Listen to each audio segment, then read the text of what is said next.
So welcome everybody, hello, and thanks for joining. My name's Steve Selman. This is our Upgrade Your Sound product showcase. I'm Steve Selman with Music and Arts. I'm really excited to be here and talk about Bach and Conn trombones. I've got a couple of very special guests joining us from the Conn-Selmer company, Mr. Jeremy Mueller and Jason Smith. They are here to discuss a couple of the key models, share some insights into what makes Bach and Conn trombones unique, and of course, answer any questions that might come up during the presentation. You can see the Q&A functionality at the bottom of your screen. So at any point during the session, you can post a question. I'll be able to answer that for you, or I'll pose the question to our expert panelists. These trombones are incredibly popular among students and teachers, and we're going to take a deep dive into three particular models and hear from these experts why Bach and Conn are really great choices for the advancing trombone player looking to upgrade to a better instrument. Upgrading your horn makes an incredible difference in the enjoyment of playing and really unlocks that true potential of what kind of trombone player that you can be.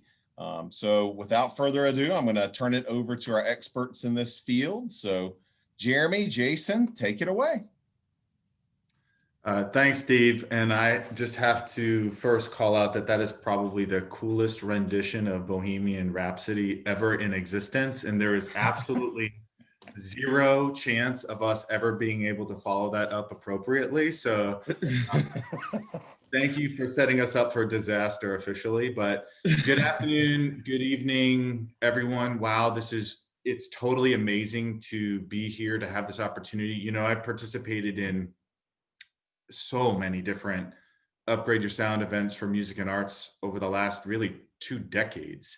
But I never imagined that we'd all be sitting here, you know, quite like this in this Zoom world. So I definitely have to thank Steve, you, Music and Arts, the Woodwind Brasswind team for putting this together, for your dedication to keeping music playing during this very interesting year. I'd also like to welcome and thank my colleague here, Jason Smith. He's our brass category and product manager, for joining us today as well. Also would like to thank all of you out there in this Zoom world for joining today, spending part of your afternoon and evening talking about Step Up and Pro trombones. I can't think of anything that I'd rather do. So for me, you know, I think that the single most rewarding thing for all of us in this side of the industry is getting the opportunity to talk about moving into a step up or a professional level instrument. The process of finding the right fit and sound discovery, especially when it comes to students who are kind of taking that first major step in their journey. For me, it is definitely one of the most humbling and incredible parts of the musical retail world. So thank you all so much for letting us even be a small part of it. And I would like to start off by introducing us a little bit and telling you more about who Conn-Selmer is as a brand. Next slide, Steve. So as you can see, my name is Jeremy Mueller. I'm one of the regional sales directors for Conn-Selmer. I have the fortune and honor to also manage the Music and Arts and Woodwind Brasswind accounts. And as I mentioned earlier, this is Jason Smith. He's our brass product manager. So let's first start off by talking about a little bit more about Conn-Selmer. Who are we? As you can see from the bottom of the slide, that one of the really special and unique aspects of Conn-Selmer as a company and kind of our DNA is that we are an entire family of brands. You know, unlike most companies that represent one or maybe two, Conn-Selmer represents many. You can see Armstrong, Bach, Conn, Holton, King, LeBlanc, Ludwig Drums, Musser, Sherlin Roth, Selmer Paris, Yanagisawa. You know, this family of brands has been growing over 100 years and really represents, I think, a full history lesson in the modern band and orchestral manufacturing world. And we are the only true American-made manufacturer of band instruments, and we're extremely proud of that. We have facilities in Eastlake, Ohio. That's where a lot of our student and low brass product is made. Our flagship is in Elkhart, Indiana, and that's where our pro brass, like a lot of the stuff we're going to be talking about today, that's where that's produced. And then our Ludwig factory is just outside of Charlotte, North Carolina, in a town called Monroe. And even with this many brands, there is one major thread, like a common denominator that kind of runs through all of them, and that is sound and sound quality. So within each one of those brands down there lies this iconic sound that is often studied.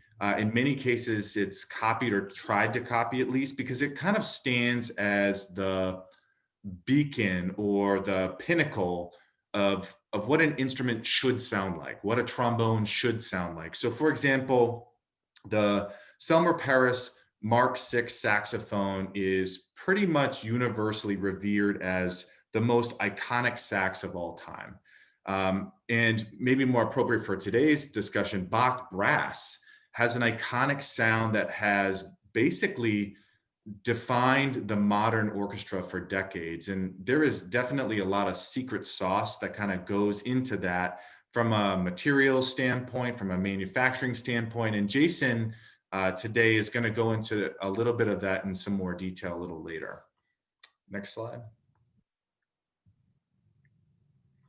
But at the end of the day, it's really not about who we are. It's really about you. And upgrading your sound is, as Steve said, a really important part of the musical journey. And I actually reference that a lot, musical journey, because that's really what it is. It's a process, and it involves a lot of different and important people in that process. And some of you on the line today are likely band directors, teachers, private instructors, educators, and you're supporting your students.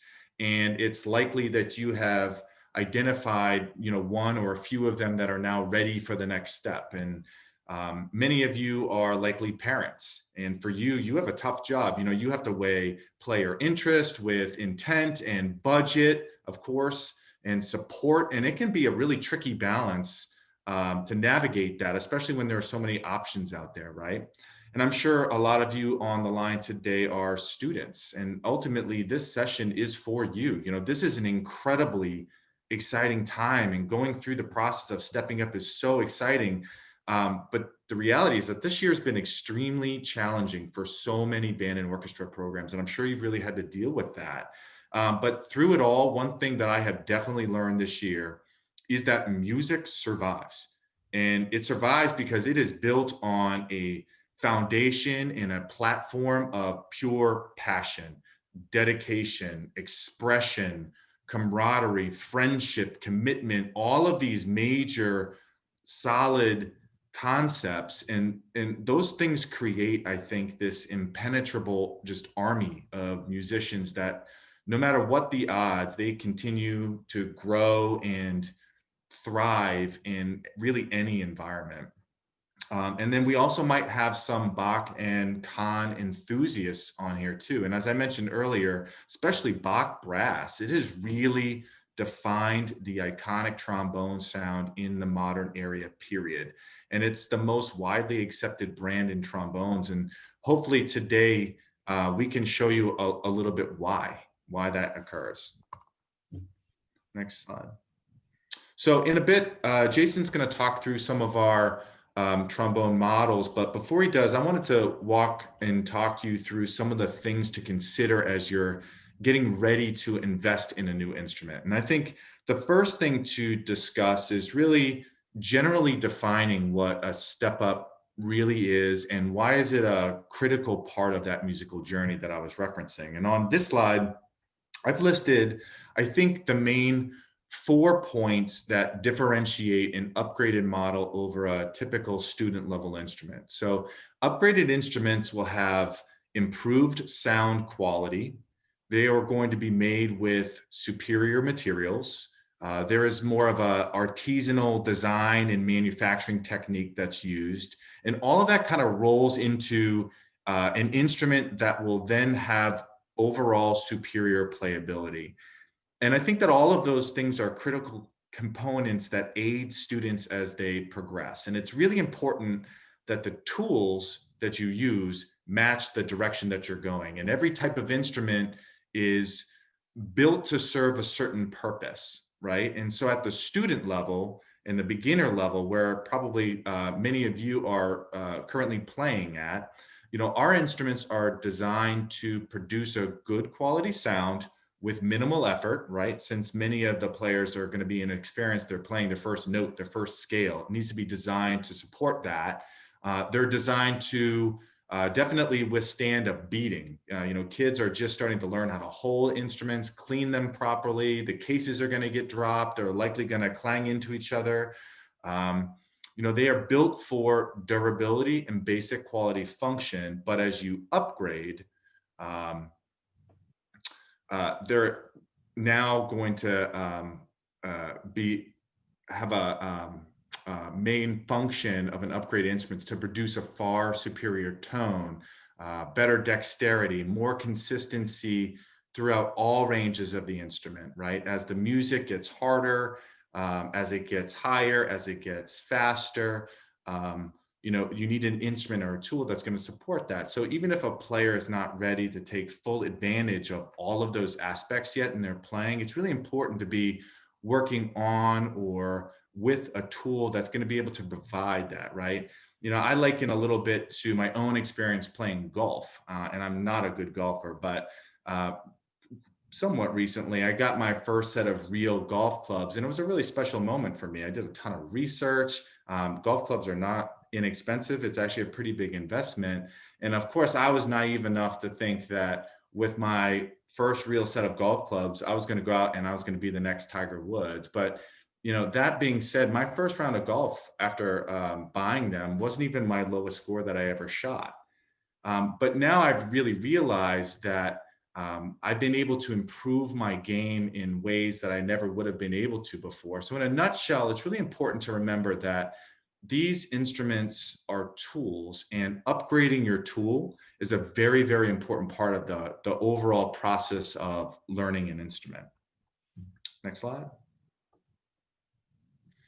And so I guess the next big question, and I think the last thing that I'm going to talk about before I turn it over to Jason, is ensuring that you know how to make the right choice, right? So what are the factors to consider? How do you set yourself up for success? And instruments are for sure an investment, and there are generally a lot of options out there. But if you focus on these 5 core items, I'm sure that each one of you is going to make a good decision. The first is player readiness, and there is no set age for when someone should step up. I've had the honor of working with literally hundreds of families over the years in this process, and I've been asked this question dozens and dozens of times. And really, for me, the answer is less about how old you are, but more about the player's goals and commitment level. So if your player is interested in playing into and through high school, for example, then I would say that it would serve you really well to step up.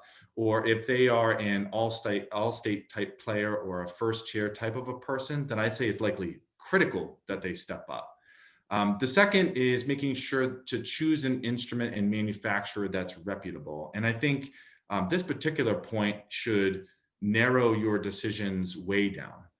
I strongly suggest, if you are making an investment in a new instrument, that you kind of target only those manufacturers that have a very long and strong history of iconic sound, iconic manufacturing excellence. And the Music and Arts and Woodwind team can definitely help there to kind of guide you if you have any questions about that. Third, it's always a really great idea to get educator endorsements. As I mentioned, we have private teachers, professors, band directors likely on the call here. We all have them in our lives. It's part of that music process. And these folks are true pros. They know what the best brands are. They've been working with you as a student. And so they can really guide you towards what models would be a really good choice or a good fit. The fourth is making sure that you do a little research on build specifications and performance capabilities. And there really are quite a few differences in the construction from one instrument to the next. I have two trombones up here on the slide. One of them, they obviously look physically a little different. One of them has an F attachment, one doesn't. But other than that, they still kind of look like trombones. But there really are quite a few differences. Things like bell material, valve style and type. Is it an open wrap or a closed wrap? Is it a one-piece hand-hammered bell versus a seamless two-piece bell? Bore sizes, bracing placement and style, slide styles and material, lead pipes. The list is super long, and it can be a little confusing at times. But my recommendation to make it easier is really work with the music and arts team, work with the Woodwind team. They can help make it easier. They can help ask the right questions to really lead you towards which specifications best fit what type of player. And definitely remember that the Conn-Selmer DM team especially is also here to assist you. And lastly is the feel and the sound. And that's really the exciting part. It is so exciting to play a step up in a pro instrument for the first time, especially if you are a student, and the retail stores at Music and Arts can really help guide you through that trial process. But my general rule of thumb is that if it feels right, if it sounds right, then it probably is right. And I know that this has definitely been a very funky year for educational music, and we've all had to kind of live through that. But even with some programs completely down, pretty much every program has been modified, right? But I would strongly consider investing in an upgraded instrument, especially this year, especially in this environment. It is so important that we as parents, educators, that we continue to support those around us that are playing. It's our job now, I think, especially in this environment, to find ways, avenues, opportunities to really inspire them to continue.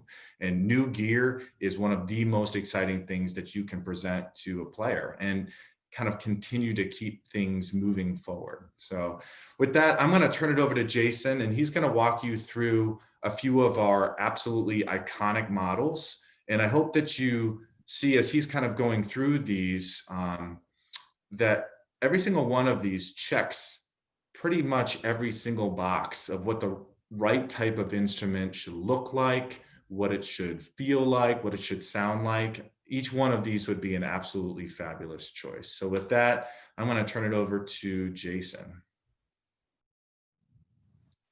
Thank you, Jeremy. It's really a pleasure to be here this evening with you guys. A big thanks to Music and Arts, Steve, for really helping us put this together.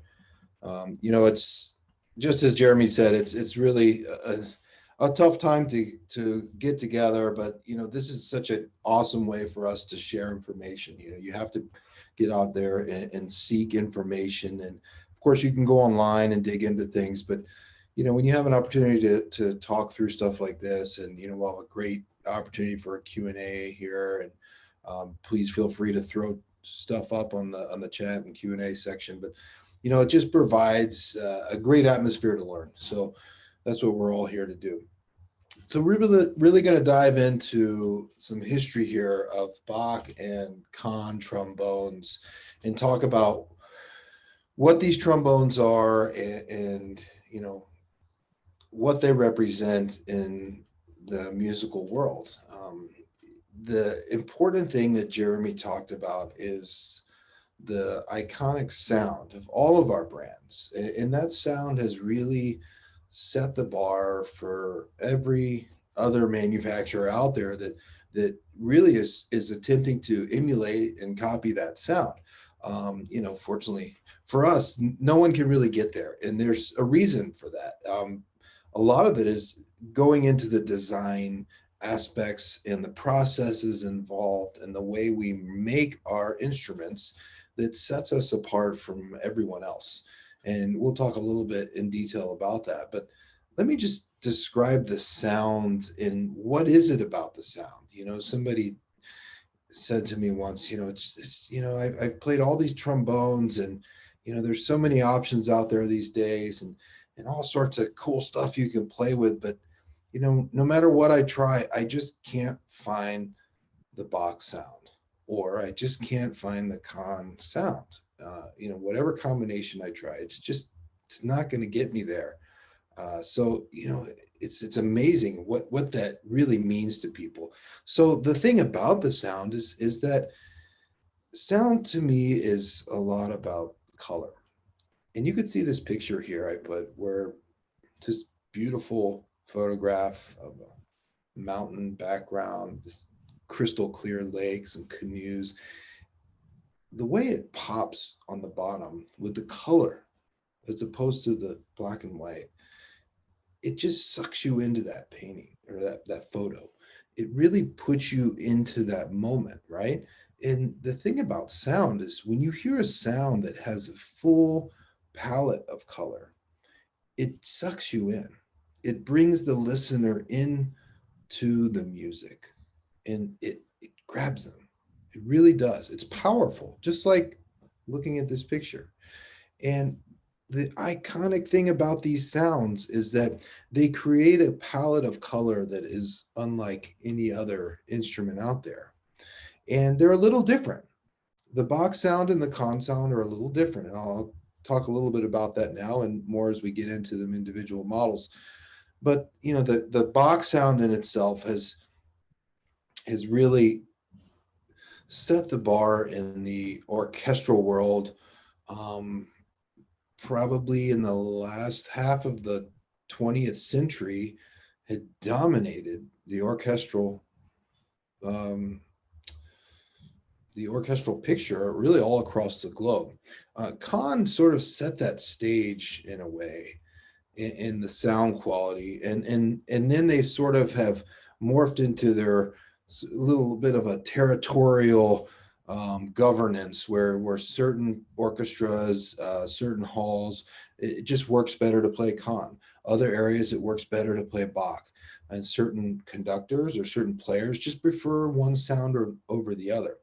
So what's the difference really? You think, okay, well, a lot of it is how the horns play, how they respond, and how that transfers into the sound itself. So the thing about a Conn sound is it's got this really darkness, beautiful, rich color. And it's just going to reverberate throughout the hall of this sort of velvety beautifulness to it. And on the Bach side, it gets a little bit more density to the sound, a little bit more of like I call it like a big bear hug, and it just, it gives it a little bit more mass to the sound quality. And typically the standard Bach bell is yellow brass, as opposed to the Conn, which is more of a rose brass. And that different material has a lot to do with the sound. So we'll talk a little bit more about that too. But the great thing about both of these iconic sounds is that they simply are untouchable. There isn't anything out there that really captures that sound as hard as people try. So it's yeah, fun. Jason, if I could just jump in just to share a personal example. So, whenever I first started playing, mom and dad were a little bit unsure about whether or not I was going to continue, which is perfectly reasonable considering my track record. But so we get in, dad finds me a Bundy 2 trumpet, never forget it. It was mostly intact. And so I played that for the first couple of years and really showed a passion for the instrument and passion for music. And I'll never forget, it was 8th grade, July 15th. On my birthday, I walk into the house and there's and I'm a trumpet player, not a trombone player, but a Bach Stradivarius trumpet sitting there with the old canvas case. And I'll never forget pulling out the mouthpiece for the last time out of the Bundy 2 case and putting it in the horn for the Strad. And the first thing that I played, that was the first thing that really came to me, because I had never demoed instruments. I had never played other instruments other than the Bundy 2 trumpet. That was the most, I guess, shocking thing for me as soon as I started playing the sound that came out of the other end, made me stop for a second and look at it. Man, is this really me? And it was, it made me realize at that time how much the other student level trumpet was actually holding me back from what was actually possible. So great call. Absolutely. I had a very similar experience to you. In fact, my first trombone was a Bundy, and that you play on that, and that thing actually literally fell apart by the end of the second year I had it. It was an old beat up trombone, and I beat it to death too. So that moment of transition when I upgraded to a new horn, it's a magical experience, really is. So let's move on here, and I want to show you guys a really cool video. This is just a short clip here of some stuff that goes on in the factory. The cool thing about the Conn-Selmer family is with Conn and Bach trombones, and also King trombones, which in fact is even older than Bach and Conn by a few years. We just celebrated the 125th anniversary of King 2 years ago. And Bach was 100 years old, also 2.5 years ago. So the cool thing about this is they're all in one place now. It's just really tight-knit family of amazing artisans that craft these instruments by hand. And it's just so cool to see this stuff in action. And we're going to take a little look here and see what goes on behind the scenes. Sure, you guys, let me know if you got my video. Okay.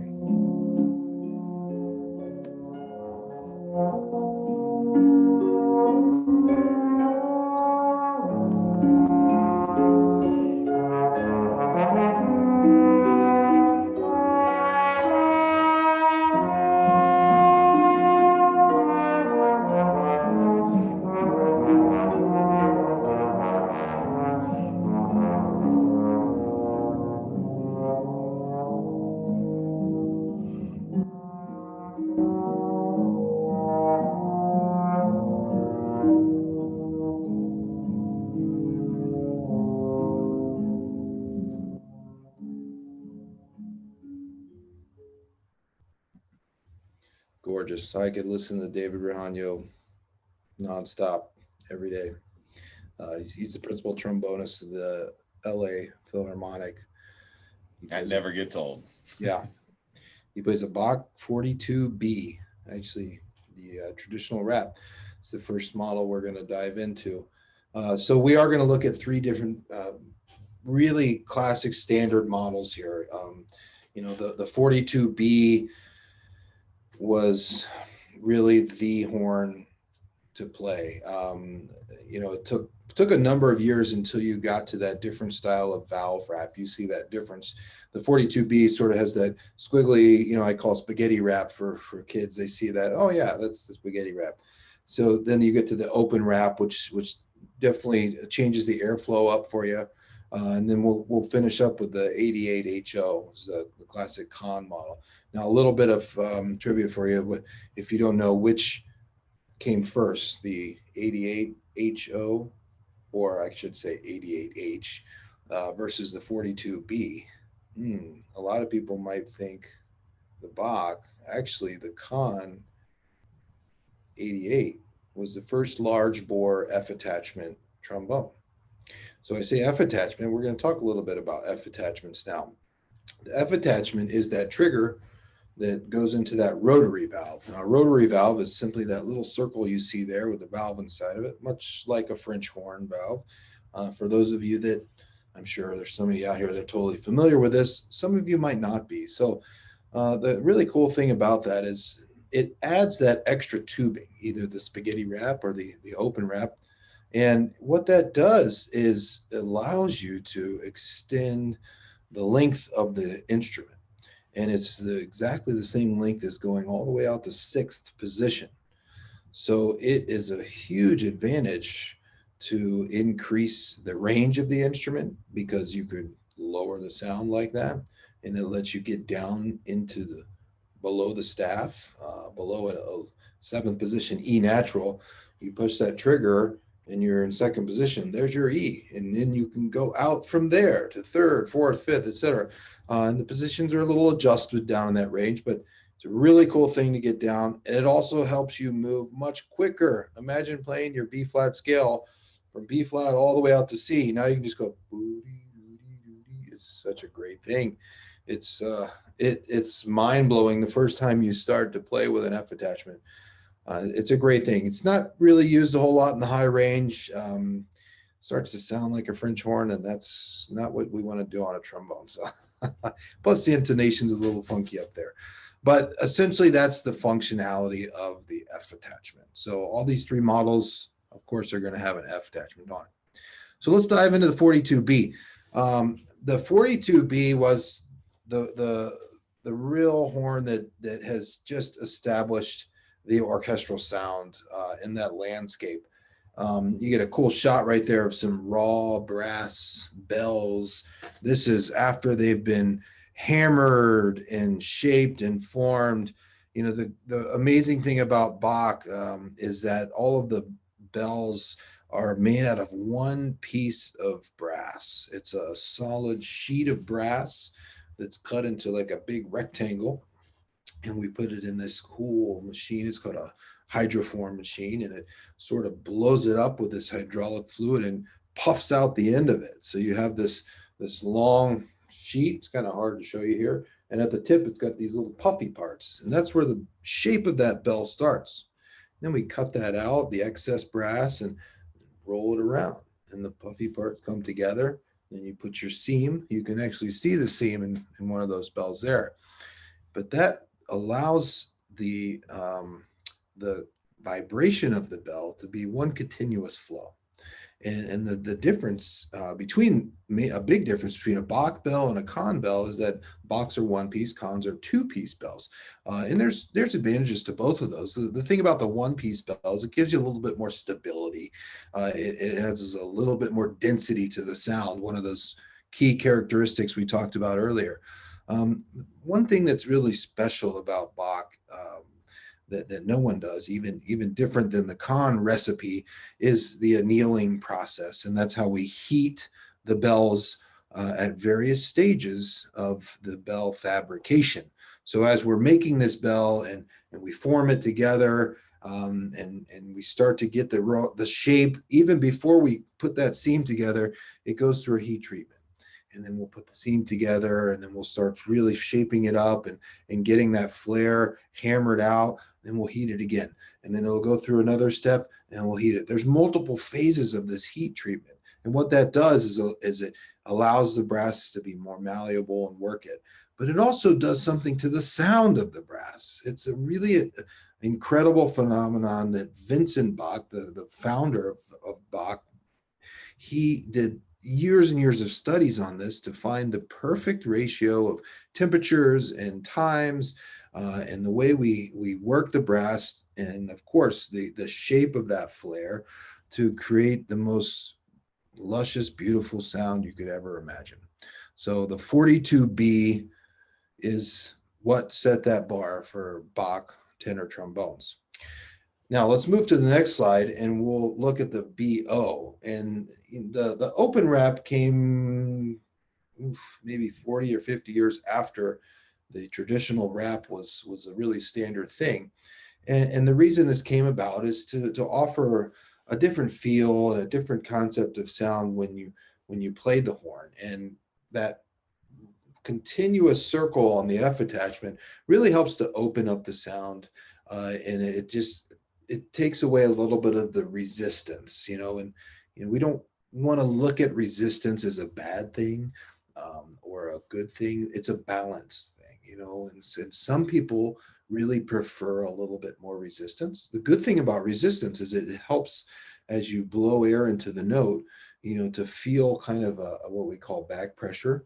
And, some players really like a little bit more of that resistance, especially for playing in the higher register or even the low register. That resistance is really helpful. Other people like a more open flow, an open feel to the horn. And that's what this open wrap does, hence the name.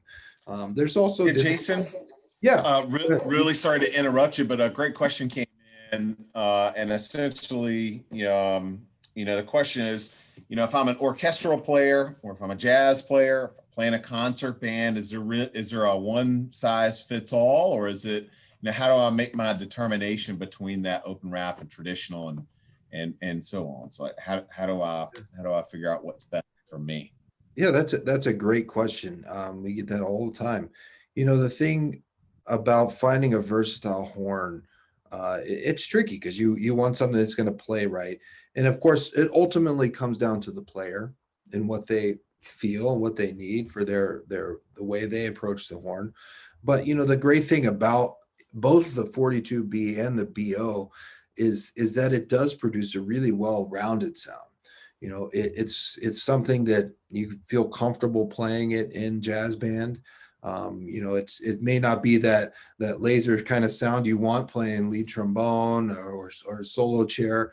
You could look at a smaller bore, we call little pea shooters, like a Bach 12 or 16, or even a King 2B or a 3B. Of course, those are the iconic jazz horns. But the 42, it's a great versatile horn that will get a beautiful sound, but it also, you could put some edge onto it and really smack a note with it. So it does great in jazz band.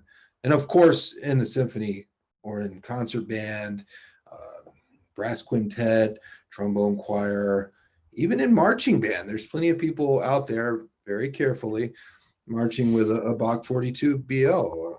It projects so well, and it really blends amazingly well. So that's the great thing about it, is it's a versatile horn. That's a great And another thing I would add is, just don't overcomplicate this process. When it's time to get a nicer instrument, don't overcomplicate it. Typically, you want to consult with either your band director, private teacher. At Music and Arts, we have low brass teachers, trombone teachers in many of our stores. And if you don't already have a teacher, then that would be who you should consult. And typically they're going to tell you almost always the same thing for their students. Whenever I had students, when I was teaching trumpet, it was always the Bach Stradivarius trumpet, the 180S 37, just the standard. There's other cool things that you can do to it down the road. So just the moral of the story is consult with an educator, and then just don't overcomplicate it. Yeah, great point. Great point. The good thing about these trombones is that it just provides that home-based feeling. If you get to a point where you're ready to step up to a great playing trombone, a lot of people will get their Bach and they'll never leave it.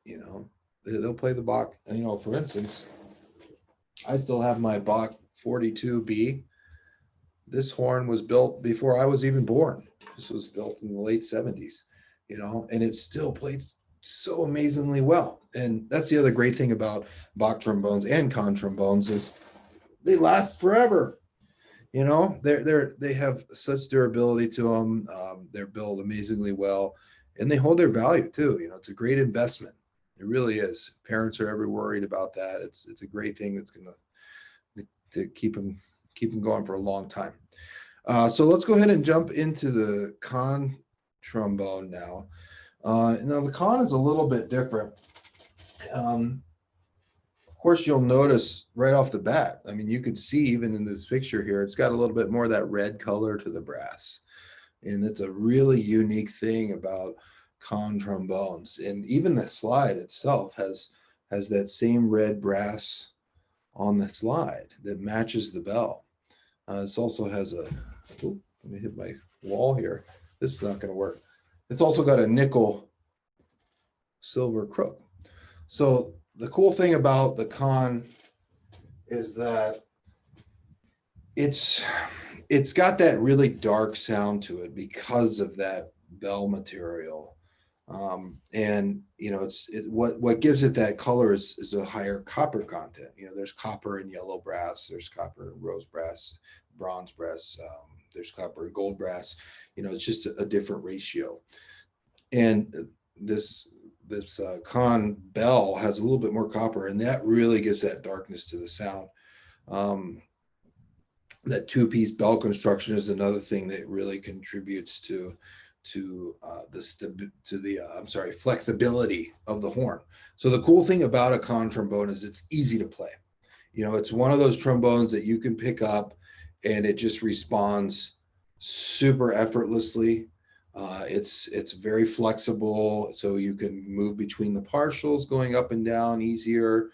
It's a little easier to hold, especially with somebody with a little bit smaller hands. The hand slide is a little bit more narrow than a Bach hand slide. You know, that's one of the big differences. I could show you a quick visual. I think I can get that in the frame here. The Bach slide is definitely a little wider. You can get that. Is that coming through for you guys? So the Bach slide has got a little bit more width than the Conn slide. And what that does is for people, especially when they're left-hand position, it feels like you don't have to quite reach so far to get a comfortable hand on it. You know, it just fits in the hand a little bit easier. So, you know, a middle schooler that's jumping up to their first F-Attachment, you know, the Conn is a really good choice for that. It's just plays a little bit easier than the Bach, and it's going to respond super easy, and it's going to get you a great sound. Really just beautiful, beautiful sound. So it's, to me, a fantastic option for people. And, you know, one of the great things about the Conn 88H and 80HO is that it is the most affordable professional level trombone on the market. At that pro trombone level, it comes in at a great price tag, and you know, it's hard to beat. You know, it really is. So that's Bach and Conn. You know, we have the iconic trombones, iconic brands, iconic sounds, and you know, the old tagline is often copied, never duplicated. So a lot of people try to get it. Yeah, I love it, man. Yeah. So Yeah, happy really, to answer some really questions. good stuff, Jason. Yeah, thanks, Steve. I appreciate it. Yeah, man. So a couple of them came in, and I've got one as well. But you know, from when you make a jump from a student level instrument to a step up instrument or a professional level instrument, you know, there's some other things that you need to be successful, right? I mean, you know, if you buy a hot rod or a race car, obviously you want to upgrade some of the other things that go along with it, right? So you know, and maybe this is a Jeremy question, but are there any other things that a student would need or a progressing musician would need in addition to this instrument? And can y'all speak a little bit to that? Yeah, I can definitely speak to that, Steve. And I'd say, I mean, simply put, yes. I mean, there are definitely some things that you're going to want to think about purchasing in addition to the instrument itself. I mean, first and foremost is you now are owning an instrument that is built more towards sound and less towards durability. You know, even kind of speaking to some of the concepts I was talking about earlier. And since it is built more towards sound, you need to be very careful protecting your investment, making sure that you're using the best lubricants, for example, like whether you are an oil or a cream based person, you want to make sure that you're using the very best lubricants. You want to make sure that you are replacing simple things like your care supplies. Like I know Music and Arts, for example, has a wide variety of different types of care supplies, care kits, individual brushes and swabs and things like that. But you want to make sure that with an instrument of that type that you, you know, throw away the old care supplies, you purchase the new care supplies. I'm always a huge advocate of an instrument stand. If you don't have an instrument stand, you need to make sure you have one. You especially need to have one if you're playing the trombone, because that trombone, I mean, you even saw kind of Jason as he was maneuvering tightly in tight spaces. It's a kind of a funky instrument in the way, you know, that it maneuvers, and it's really important that this instrument doesn't hit the ground if it doesn't need to. You know, this isn't something that you want to put on top of a table and leave it there for the cat to knock over. You know, this is definitely something that you want to make sure that it's put in its right place. But just the educator in me also recommends a stand, because the more you see it, the more you play it. You know, if it's sitting there ready to go, ready to play, it is statistically proven that it gets played more often. So definitely an instrument stand. And I know Steve kind of mentioned it a little bit earlier too. I'm a huge proponent of private music instruction. So if you are not currently working with a one-on-one educator, if you're making this type of an investment into a new instrument, I strongly recommend taking private lessons. And you know, the music and arts program is fantastic, and taking private music instruction will absolutely you know, hone your skills and develop you as a player way beyond what you can actually do in just the band room alone. So, you know, that's my 2 cents. You know, there is another whole probably Zoom call that we could talk about in upgrading mouthpieces and trying all the different, you know, mouthpiece options that are out there.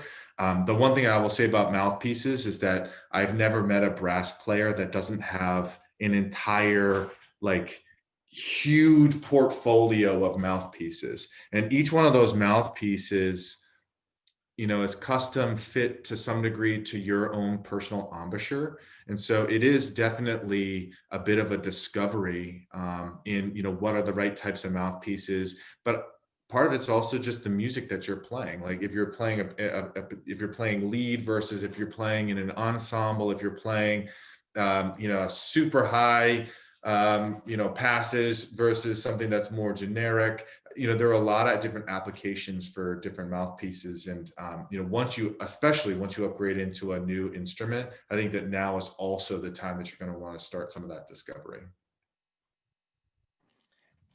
Yeah, I love talking about mouthpieces as a brass player too. And we actually just got another question. Is a 1.5G a good bass trombone mouthpiece? So I have to defer to Jason on the on that one. Yeah, the 1.5G is a standard bass trombone mouthpiece. It's a great place to start on. I wouldn't go much bigger than that if you're just transitioning to bass trombone. You know, the thing about bass mouthpieces is that they get bigger and bigger and bigger, and eventually you're basically just putting a bucket on your face, and it's just huge. You know, there's nothing to grab onto and push. So if you're just learning to play bass trombone, or maybe, you know, you've been playing for a few years, stick with that 1.5G. You know, get really comfortable on that, get really strong. You know, the thing about bass trombone is it's not all about low notes. You know, the greatest trombone players usually have just as good of a high range or better than a lot of tenor trombone players. Because let me tell you, if you ever want to win an orchestra job on bass trombone, you got to play some high notes. And if you're using a giant mouthpiece, it's just not going to have the sound quality that you can manage unless you're got this huge, strong embouchure. And the people that do usually started and played for a while on a 1.5G. And the other piece of that I would say is, you know, I've been on a lot of gigs and I see trumpet players, you know, they'll pull out of their case. All right, what tune are we playing? Different mouthpiece, and it's they're switching mouthpieces between tunes, and you know that's not really the intent. You want to try to be as consistent as possible and stick with the same thing. But that's good advice. Thanks, Jason. Appreciate that. Yeah, of course. I wanted to tag one little thing onto what you guys were talking about, taking care of your instruments. With trombone specifically, take care of your slides. You know, that's one of the biggest thing I see people struggle with is the slide action, and you can't stress that enough. Clean your slides. You know, take them apart, wipe them down constantly, give them a bath. You know, get a cleaning rod with a swab and clean out the inside of the outer tubes. And then really wipe things down clean. And whatever type of slide lubricant you use, there's so many options these days. You know, be diligent about using it and be diligent about cleaning it. That's really important. All right. That's absolutely. Well, guys, this has been a lot of fun. Love talking shop about brass, particularly as a trumpet player. So just wanted to say thank you to both Jeremy and Jason for joining the showcase. Love talking about Bach and Conn trombones. I think everybody would agree that these instruments are some of the top trombones in the market today, and certainly a fantastic choice for many levels of players to get started. So during the Upgrade Your Sound showcase, we have several special offers available, including 48-month financing. Music and Arts has never offered 48-month financing. It's the first time we've ever been able to do that.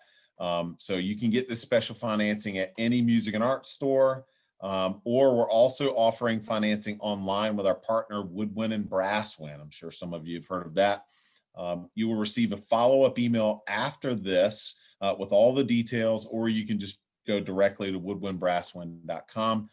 And again, you can choose that financing, or we have a cash-only price. It's 15% off instruments, $75 or more, and that's going to go for the next little bit. So please take advantage of those offers. You can get those in our stores, visit our stores, and we'll take care of you. If you've got any more questions, feel free to reach out. Showcase extends to our stores this weekend, where you can visit, speak to an instrument expert, learn about these instruments, and then obviously the private one-on-one music lessons, everything that we've talked about today, fantastic things, but it really starts with music education.